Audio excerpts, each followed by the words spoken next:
On se retrouve aujourd'hui pour... Ah, j'ai vraiment un problème capillaire, moi. Faudrait vraiment que j'aille chez le coiffeur après le confinement. Ça commence à être un peu long. On va retrouver dans cette vidéo quelques conseils pour faire évoluer votre image de marque, pour que vous ayez une crédibilité en ce qui concerne les évolutions et les tendances, garder une image propre et qui sera intemporelle dans le temps. Et comme exemple, je vais prendre le logo de l'équipe de France. Une fois qu'elle avait gagné la Coupe du Monde en 2018, j'ai voulu justement retravailler son image et je pense que l'on va voir à la fin de la vidéo. Méfiez-vous des effets de mode. Si votre motivation à choisir un nouveau logo est uniquement guidée par votre envie de faire comme les autres, vous n'êtes peut-être pas sur la bonne voie. En effet, un logo ne se change pas tous les 5 ans et les tendances vont encore plus vite que cela. Au moment de demander et d'expérimenter de nouvelles choses, songez d'abord quelles sont les choses que vous souhaitez conserver sur le long terme. Un bon logo est intemporel. Modifier son logo, cela ne veut pas nécessairement dire que vous devez partir de zéro. Parfois, il suffit d'adoucir la typographie ou d'ajouter un détail qui caractérise vos nouveaux services.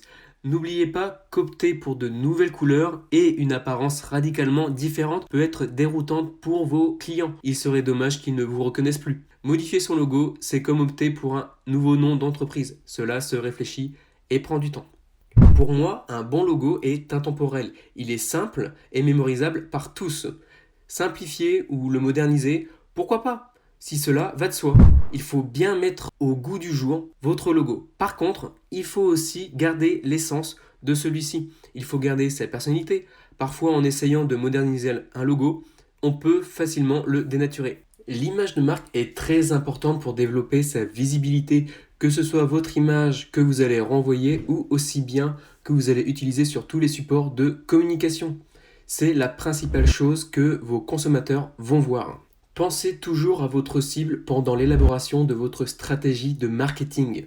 Quel que soit votre secteur d'activité, votre logo se doit d'être efficace. Avant même de vous lancer dans sa réalisation, vous devez connaître les critères qui vous permettront à coup sûr de réussir votre logo. Il sera alors plus efficace pour votre communication et votre image de marque. Aussi, il faudra trouver le graphiste qui reflètera le plus parfaitement possible les valeurs que vous désirez véhiculer. N'hésitez pas à demander à la personne en charge de votre identité visuelle ou de votre logo de montrer son portfolio. C'est très important. Fournissez-vous des références qu'elle vous propose. Il est primordial de élaborer avec soin votre logo en tenant compte de différents paramètres. Les supports sur lesquels il sera utilisé, le type de logo souhaité, la couleur, l'image que vous souhaitez refléter et aussi la typographie qu'il faut privilégier. Donc voilà ladies, j'espère que mes conseils vous seront utiles en ce qui concerne l'évolution de votre marque et principalement de votre image, en ce qui concerne un logo moderne, simple et épuré qui sera mémorisable par tous. Maintenant, je vais passer directement à l'évolution sur laquelle j'ai réfléchi pour le logo de l'équipe de France. À tout de suite. Comment moderniser le logo de l'équipe de France? Tout simplement en gardant le coq chantant, qui est la symbolique de cette équipe.